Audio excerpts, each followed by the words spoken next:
Boa noite, meus irmãos e amigos que nos visitam, sejam todos bem-vindos, em nome de Jesus. Abra sua Bíblia comigo em Hebreus capítulo 1. Hebreus capítulo 1.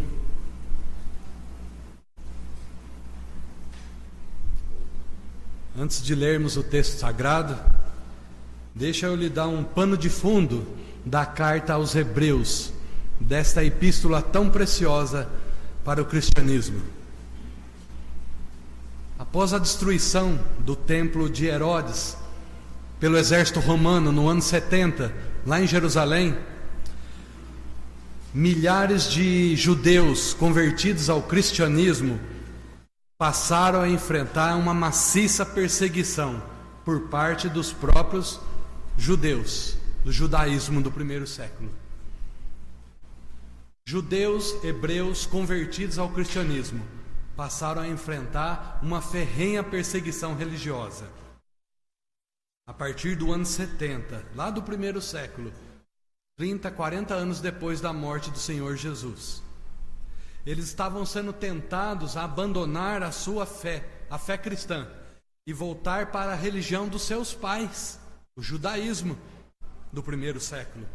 E é neste contexto que surge a carta ou a epístola aos Hebreus, uma carta a qual nós não conhecemos o seu autor. É uma carta que veio com o propósito de encorajar aqueles judeus convertidos ao cristianismo a permanecerem firmes na sua fé, firmes no Evangelho, e não voltarem atrás, não retornarem às práticas religiosas legalistas do judaísmo do primeiro século. Práticas essas tais como a circuncisão dos meninos, a guarda do sábado, o calendário religioso, as festas que haviam em Jerusalém todo ano, a dieta religiosa, panceta de porco, nem pensar, irmãos. Então eles estavam sendo tentados a não abrir mão de Jesus, mas acrescentar a Jesus a prática dessas coisas. Daí sim eles estariam convictos e certos da sua segurança quanto à sua salvação. Então, esses homens, eles não negavam a Jesus, mas eles acrescentavam algumas coisas na sua fé, para que eles pudessem serem salvos. E é nesse contexto que surge a epístola aos Hebreus. E como o autor aos Hebreus faz isso? Como que o autor aos Hebreus encoraja esses hebreus, esses cristãos convertidos ao cristianismo, a permanecerem firmes na fé? Ele vai demonstrar de maneira clara e objetiva a superioridade de Jesus Cristo, a supremacia de Jesus Cristo sobre diversas coisas.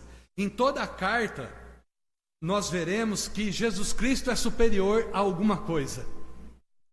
Basta uma leitura atenta que você verá isso. Jesus Cristo é superior à revelação dada pelos profetas. Cristo é superior aos anjos. Cristo é maior e melhor do que Moisés, do que Josué. Cristo é melhor ou superior ao sistema sacrificial de animais. Cristo é superior ao sangue dos animais derramados para perdão dos pecados, o sangue de Cristo. Cristo é superior ao templo. Cristo é superior ao sábado.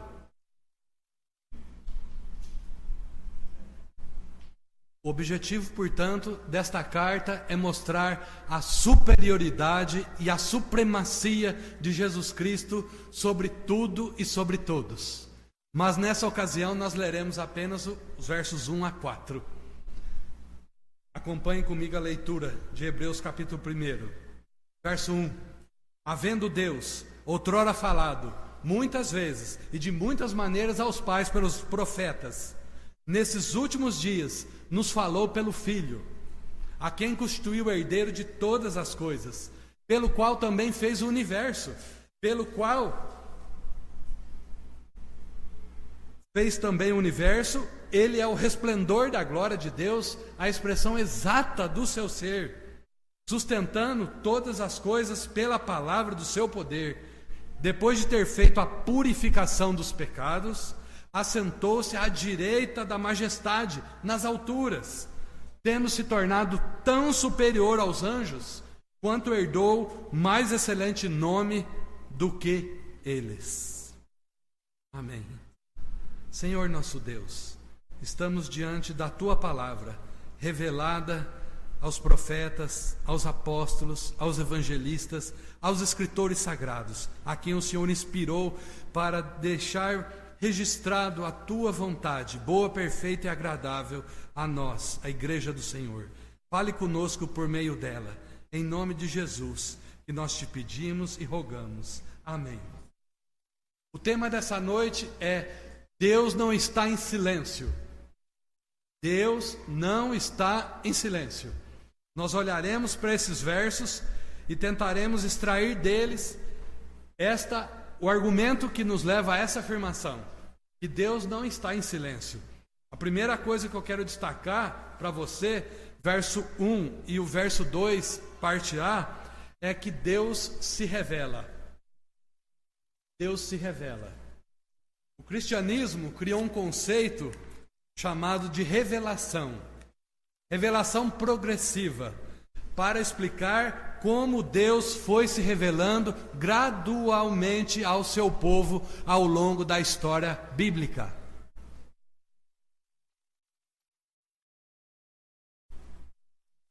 Deus não se revelou apenas de uma única vez, mas sim de maneira gradual, sucessiva, de maneira orgânica, permitindo que a humanidade compreendesse sua natureza e vontade de forma mais completa ao longo da história bíblica. Este é o conceito de revelação progressiva, processual. De pouquinho Deus foi revelando-se aos homens, revelando a sua glória, sua vontade, seu caráter, seu querer, seus atributos. O Antigo Testamento contém a revelação inicial de Deus, enquanto o Novo Testamento, com a vinda de Cristo, Jesus, nos oferece uma revelação completa, definitiva, cabal, de quem Deus é e do que Ele espera de nós.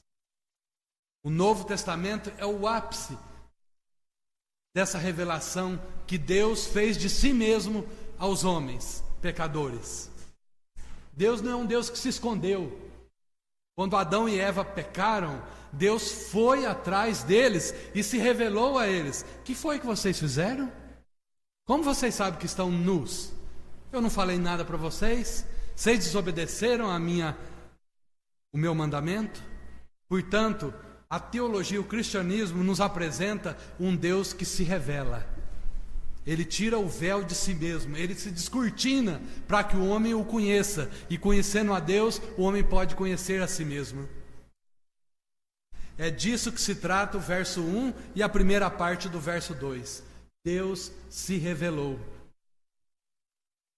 Veja o contraste que há nesses dois versos. O autor desta carta diz: outrora Deus não falou pelos profetas de diversas maneiras, mas nos últimos dias, por meio do Filho. O contraste aqui é outrora, o Antigo Testamento, últimos dias, o Novo Testamento, até os dias atuais. O segundo contraste é entre os profetas com o Filho. Outrora Deus lançou mão de quem? Dos profetas. Isaías, Jeremias, Ezequiel, Daniel, Obadias e por aí afora.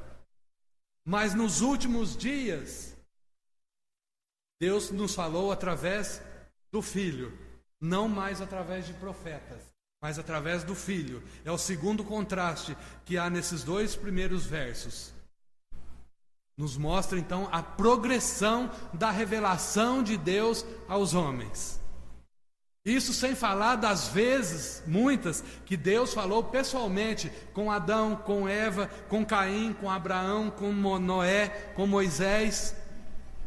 Deus falou diretamente com esses homens, através de uma aparição, de uma revelação, uma epifania.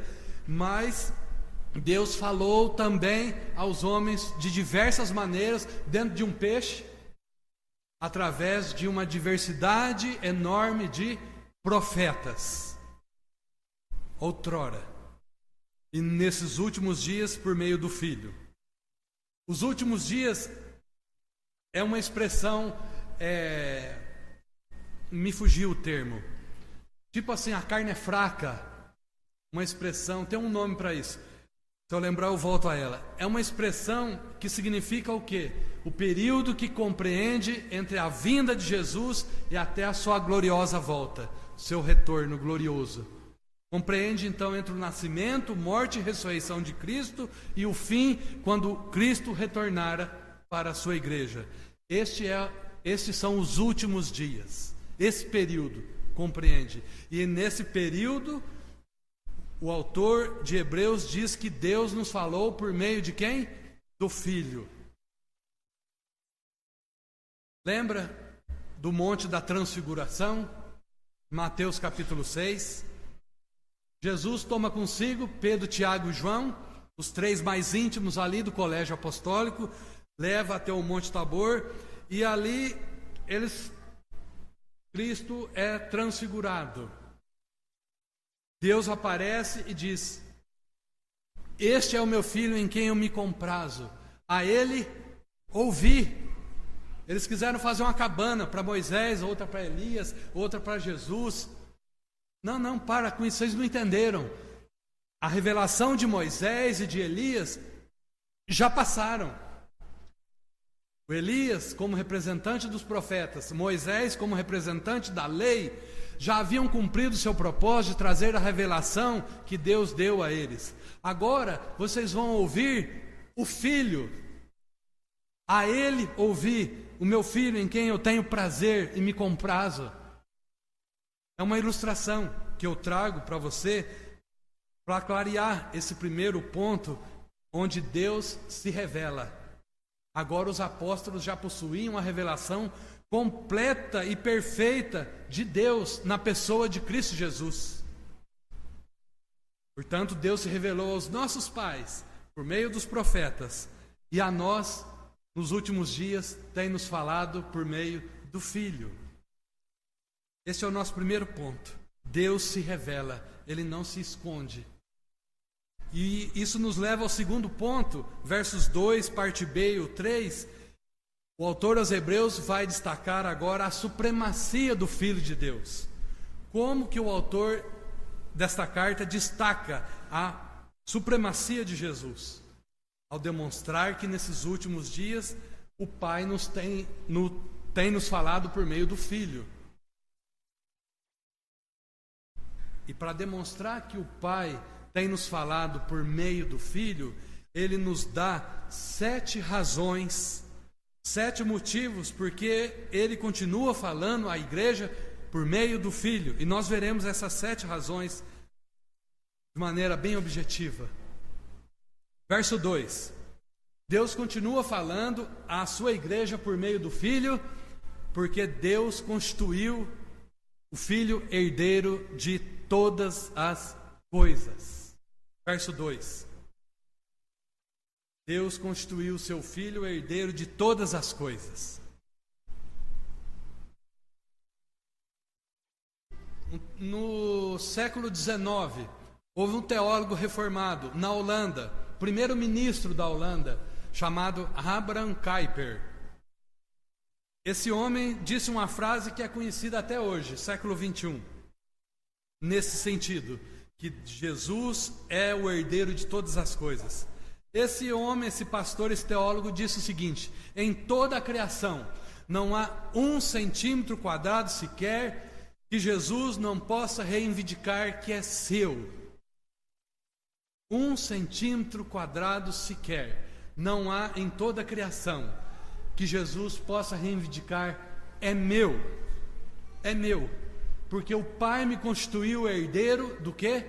De todas as coisas, não de algumas coisas apenas, mas de todas elas. Romanos capítulo 11, verso 36, Paulo escreve algo parecido, porque dele, para ele e por meio dele são todas as coisas.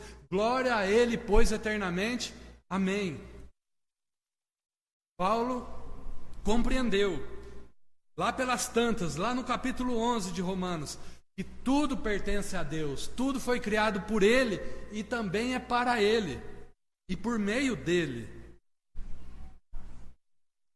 Deus constituiu o seu Filho herdeiro de todas as coisas, por isso Ele decidiu falar ao seu povo, obviamente, por meio do seu Filho. O herdeiro legítimo do trono do Senhor. Em segundo lugar, por que Deus tem falado à sua igreja nos últimos dias por meio do Filho? Porque Ele foi constituído herdeiro de todas as coisas e porque o universo foi criado por meio do Filho. Verso 2. Cristo é o agente criativo de Deus. Na criação do mundo, o Filho estava lá com o Pai, trazendo todas as coisas à existência pela palavra do seu poder. A partir do nada, a expressão latina ex nihilo, a partir do nada, Cristo trouxe todas as coisas à existência. Cristo estava lá em Gênesis 1:1, juntamente com o Espírito e o Pai. O Verbo de Deus que se tornou carne e habitou no meio de nós, Ele é o agente criativo do Senhor Deus. Por isso Deus tem falado à sua igreja por meio do Filho de Jesus. Em terceiro lugar, Cristo fala, ou melhor, Deus continua falando à sua igreja, versículo 3, porque o Filho é o resplendor da glória de Deus, a expressão exata do seu ser. Você quer saber quem Deus é? Você tem essa curiosidade? Olhe para Jesus. Olhe para Cristo. Lá pelas tantas do ministério de nosso Senhor Jesus, um discípulo seu chamado Filipe, isso está registrado lá em João 14, verso 8, Filipe foi até Jesus com a seguinte indagação: Senhor Jesus, mostra-nos o Pai, e isso nos basta. Mostra-nos o Pai e nós creremos no Senhor. Mas nós queremos só o Pai, mostra-nos Ele, e nós ficaremos saciados. Jesus, com toda a compaixão e misericórdia, respondeu ao jovem Filipe: Filipe, você não me conhece?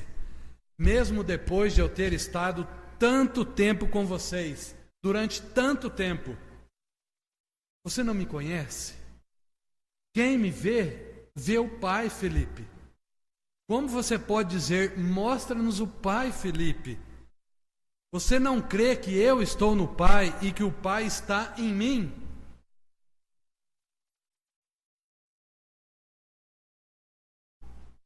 Eu não achei outra forma de explicar melhormente esse ponto, que Cristo é a expressão exata do ser de Deus.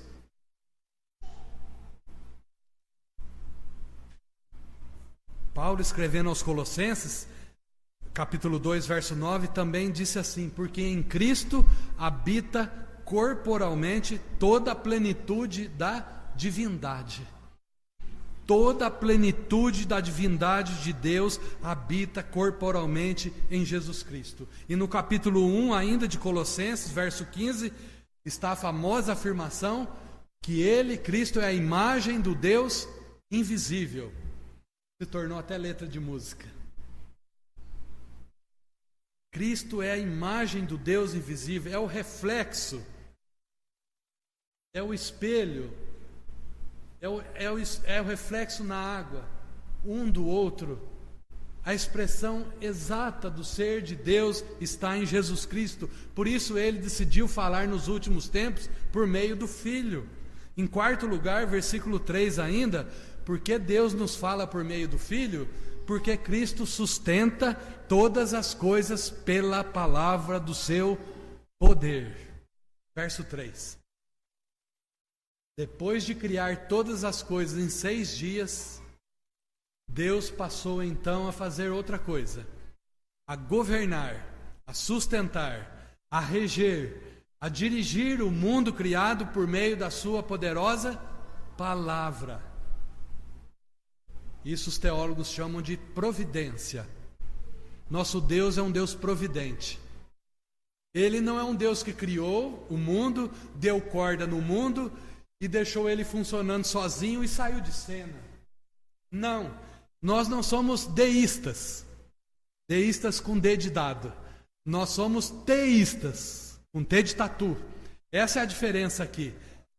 Esses deístas creem que Deus largou o mundo à própria sorte, ao léu, ao fatalismo, onde a sorte, o azar, a coincidência imperam. Não, Deus, depois de criar todas as coisas por meio do Filho, passou a governar todas as coisas, a sustentá-las, a dirigir, a reger o mundo criado, inclusive a minha e a sua vida. Por isso a Escritura diz que Deus fez tudo isso por meio do Filho. Por meio do Filho. E é por isso que Deus continua falando à sua igreja por meio dele. Em quinto lugar, versículo 3 ainda. Porque Deus nos fala por meio do Filho? Porque Cristo realizou a purificação dos pecados. A purificação dos pecados.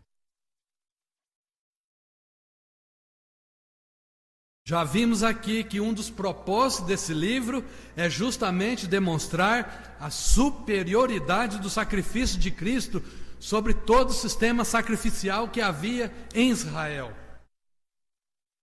Mostrar que o sacrifício de Cristo é superior aos holocaustos, aos sacrifícios de comunhão, sacrifícios pacíficos. Como um cordeiro sem mancha e sem pecado, ao ser pendurado na cruz do Calvário, Cristo fez expiação completa e definitiva pelos pecados do seu povo. Não foi preciso repetir, como fazia os sacerdotes na antiga aliança, em todo Israel. Um sacrifício único, perfeito e eficaz e definitivo.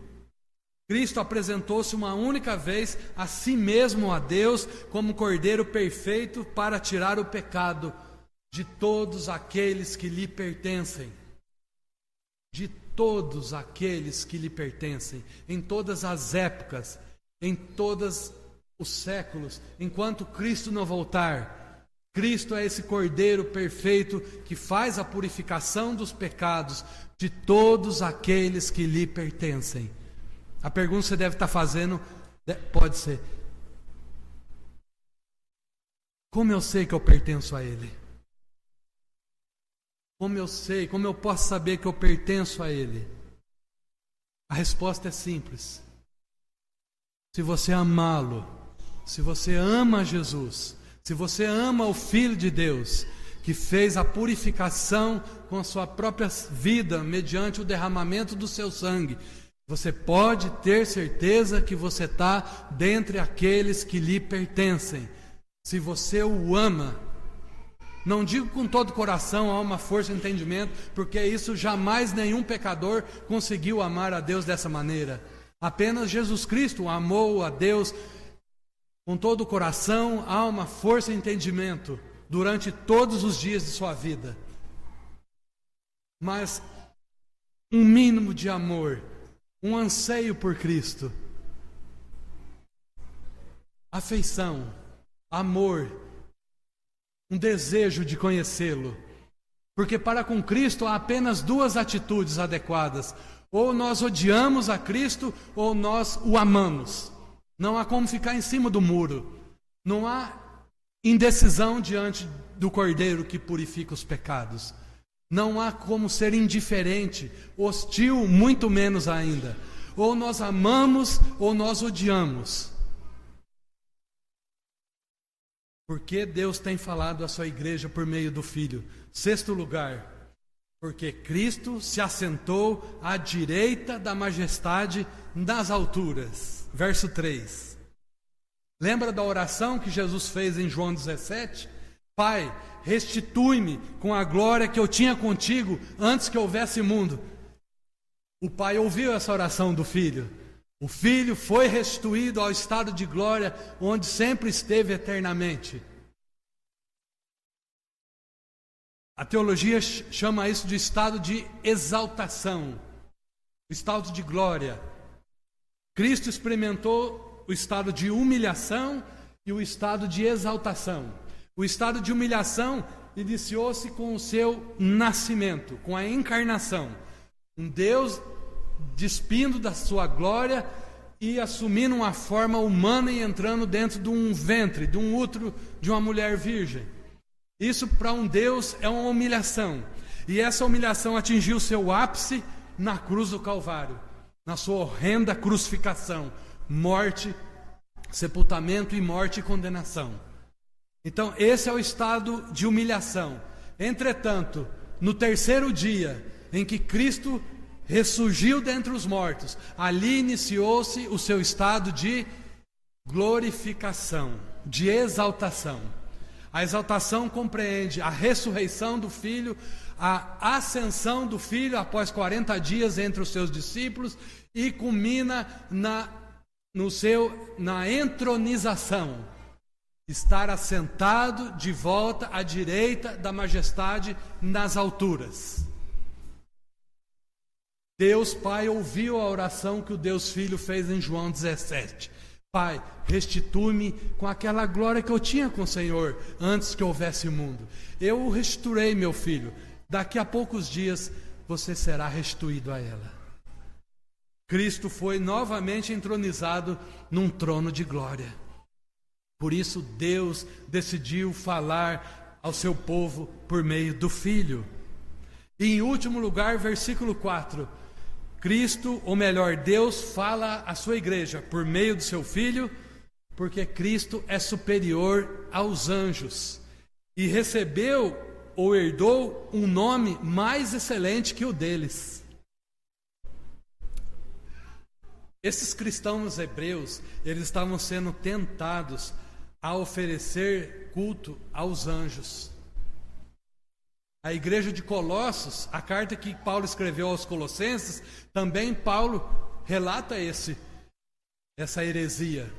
Culto aos anjos na igreja de Colossos. Aqui esses cristãos primitivos aqui do primeiro século também estavam tentados a oferecer culto a anjos, aos serafins, aos querubins, aos arcanjos. E o autor aos Hebreus vai responder com uma série de passagens, todas elas do Antigo Testamento. Aqui na sequência, no versículo 5 em diante, nós não lemos, mas eu vou citar para vocês, com uma série de passagens demonstrando o quê? A superioridade do Filho sobre os anjos. Verso 5. Pois a qual dos anjos Deus alguma vez disse: Tu és meu filho, eu hoje te gerei. E outra vez, eu lhe serei pai, e ele ser-me-á filho. Mas quando introduziu o primogênito no mundo, Deus disse: todos os anjos de Deus o adorem. Adorem. Embora sejam criaturas mais elevadas até que os homens, os anjos não são superiores ao Filho. Enquanto os anjos são servos e ministros de Deus, o Filho é constituído herdeiro de Deus. O Filho é superior aos anjos porque foi o Filho quem criou os anjos, os serafins, os arcanjos, os serafins, os querubins. Cristo é o Criador de todas as coisas, inclusive das criaturas angelicais. Foi Cristo que os trouxe à existência. Então o Filho é superior também aos anjos, porque os anjos são criaturas, e o Filho, o Criador por excelência.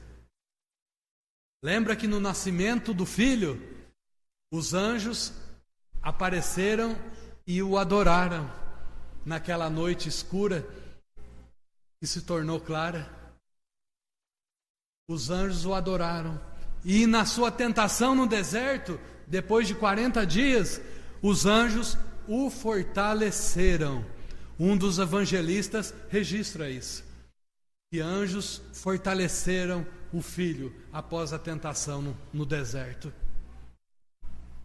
Por esses motivos, Deus decidiu falar à sua igreja por meio do Filho. Nós vimos aqui 7 razões. Basta você acompanhar a leitura dos versos de 1 a 4. Agora eu quero reservar esse período final para vermos aqui alguns ensinos e aplicações pessoais para mim e para a sua vida. 3 delas. Recapitulando, nós temos afirmado aqui desde o início que Deus não está em silêncio. Temos defendido que Deus tem falado nesses últimos dias através do Filho. Entretanto, porém, Deus permanece em silêncio quando Cristo não é anunciado à sua igreja. Deus permanece em silêncio quando Cristo não é oferecido à igreja. Você não pode ouvir a voz de Deus a menos que o Evangelho seja pregado.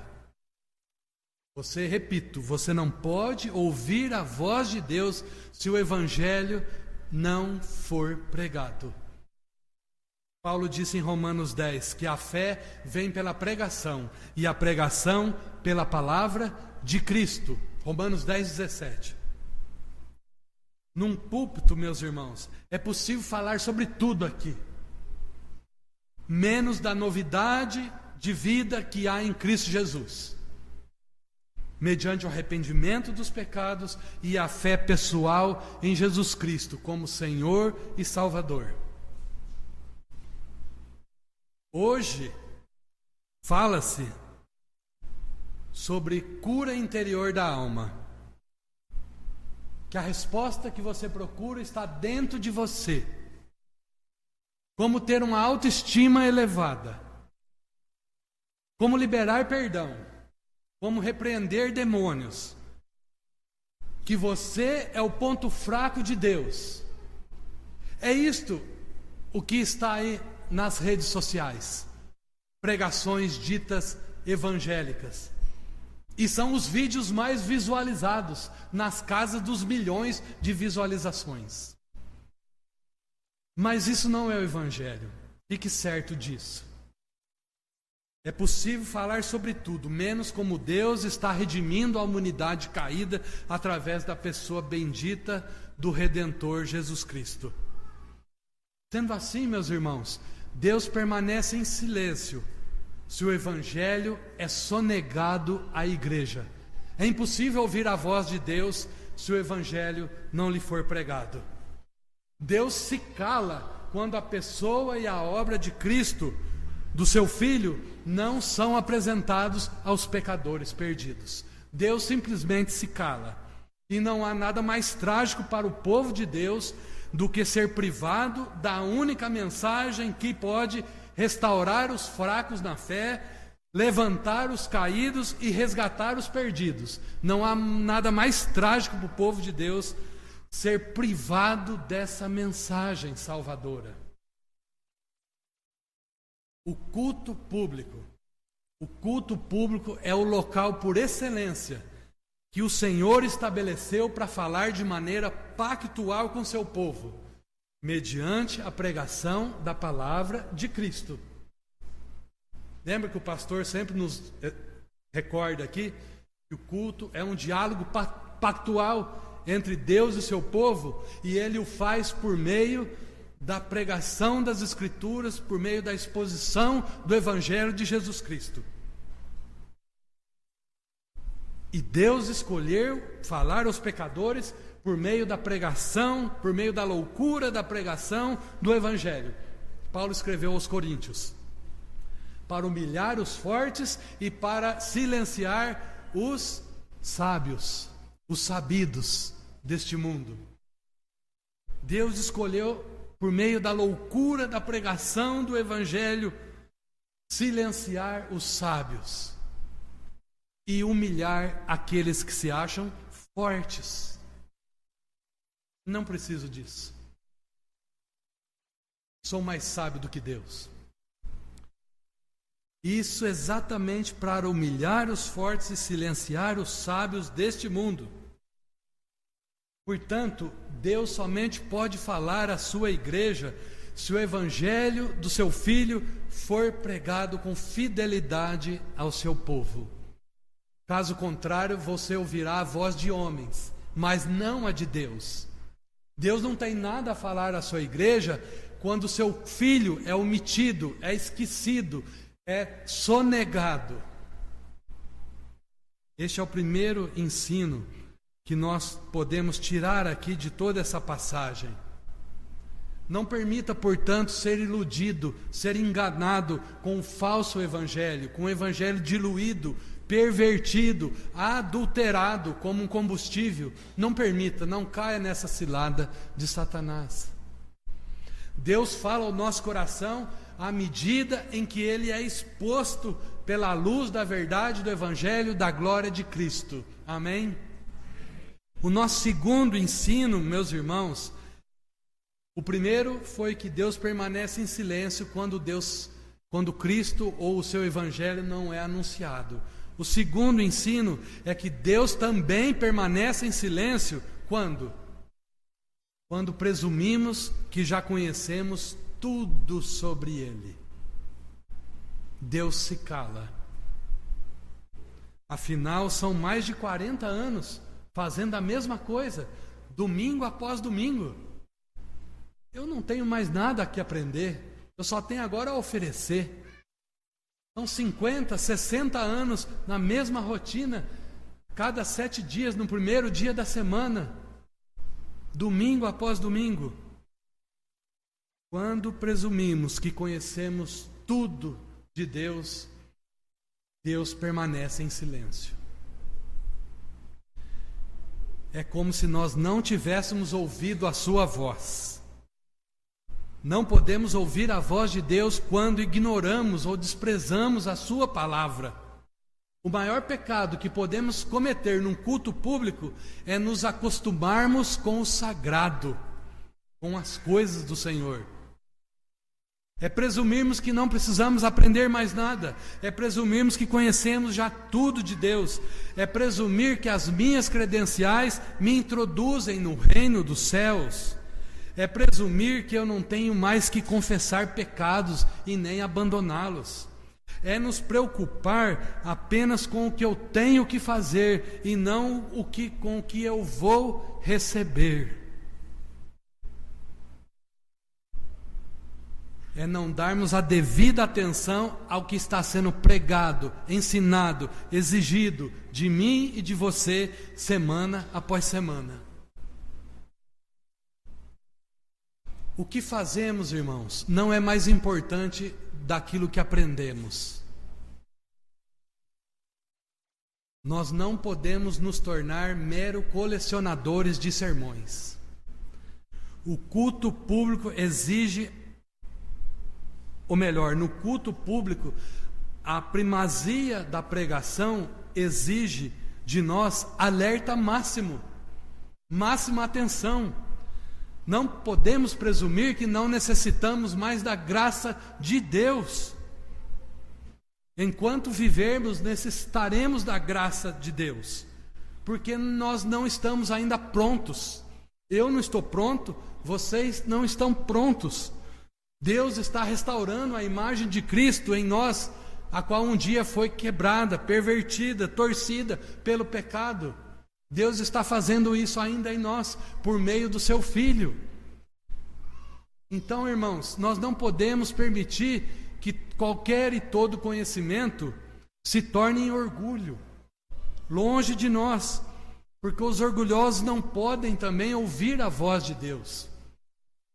Não presumamos que nós podemos ensinar se nós não queremos aprender. Quem não quer aprender também não está apto a ensinar.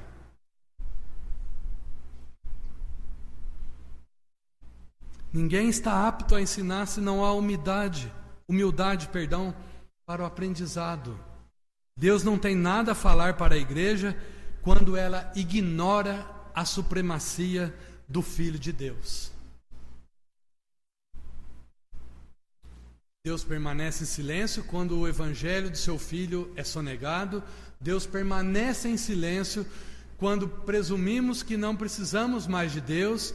E agora, em contrapartida, Deus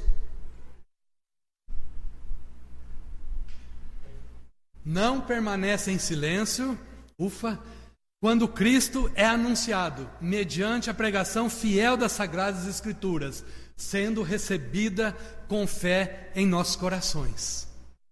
Repito, Deus não permanece em silêncio quando Cristo é anunciado, mediante a pregação fiel das Escrituras, contudo, recebida em nossos corações com fé. Todo pregador, dominicalmente, tem o dever solene de oferecer às igrejas as insondáveis riquezas do Evangelho de Cristo. É um dever do pregador. Por outro lado, todo cristão também tem o dever de receber com fé a mensagem do Evangelho por meio da pregação. A mensagem do Evangelho, ela é composta de duas partes. A primeira parte é a má notícia. É a parte difícil de falar aos homens. É dizer que o homem é pecador, que os homens nasceram em pecado, que os homens nasceram em berço de iniquidade, foram gerados. Pecado, a primeira parte da mensagem do Evangelho é essa má notícia. Pecado é uma palavra grega que significa errar o alvo, ficar aquém do alvo, ou desviar da rota do alvo. É como se pensa num alvo de arco e flecha. Nós temos que acertar o alvo. Mas só que de maneira proposital, nós não miramos o alvo que Deus estabeleceu para nós. Nós miramos contra Deus. E na direção de Deus, nós soltamos a flecha. Isso é pecado. É errar o alvo de maneira proposital. É não querer seguir o alvo estabelecido pelo Senhor, Jesus Cristo e a sua glória, a observância da sua lei, a glória de Cristo, viver para a glória dele. Catecismo menor, primeira pergunta: qual o fim principal do homem? Você sabe a resposta: agradar a Deus e ter prazer nele. O pecado faz exatamente isso, que a gente erre o alvo. E na verdade nós não fazemos outra coisa senão errar esse alvo. Porque nós não somos pessoas boas que de vez em quando fazemos coisas más. A verdade bíblica é que nós somos pessoas más. E se não fosse a graça de Deus agindo em nosso coração, nenhum bem poderia sair de nós. Nenhum bem procede de nós sem a graça de Jesus. Temos uma natureza má, perversa, corrompida, depravada. Um paletó e uma gravata não muda essa natureza. Ela brota de dentro, ela jorra de dentro. Somos corrompidos dos pés à cabeça. Por isso a Escritura diz que não há bem nenhum em nós, porque o pecado infectou todo o nosso ser, pensamentos, sentimentos e a vontade, os desejos. Todas as faculdades humanas foram radicalmente afetadas pelo pecado. Por isso Paulo diz: não há nenhum justo sequer, ninguém que faça o bem, ninguém que busque a Deus, ninguém que entenda. Todos se corromperam, a uma se tornaram inúteis. Romanos capítulo 3. Essa é a má notícia. A primeira parte do Evangelho é dizer que o homem é pecador e que pecadores estão destinados à ira de Deus, à condenação eterna, ao lago de fogo. Portanto, o papel do pregador, dentre outras coisas, é demonstrar ao ouvinte a gravidade da sua doença, a extensão da sua dívida, da sua rebeldia, da sua culpa, da sua condenação. É deixá-lo indesculpável por meio da lei do Senhor.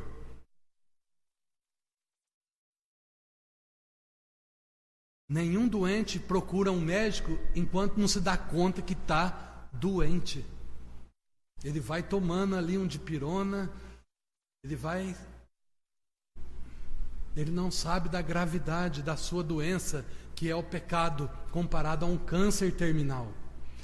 Mas tem a segunda parte do Evangelho, a boa notícia, a ótima notícia, a excelente notícia de que Deus é bom, Deus é salvador, Deus é misericordioso e gracioso, apesar de nós.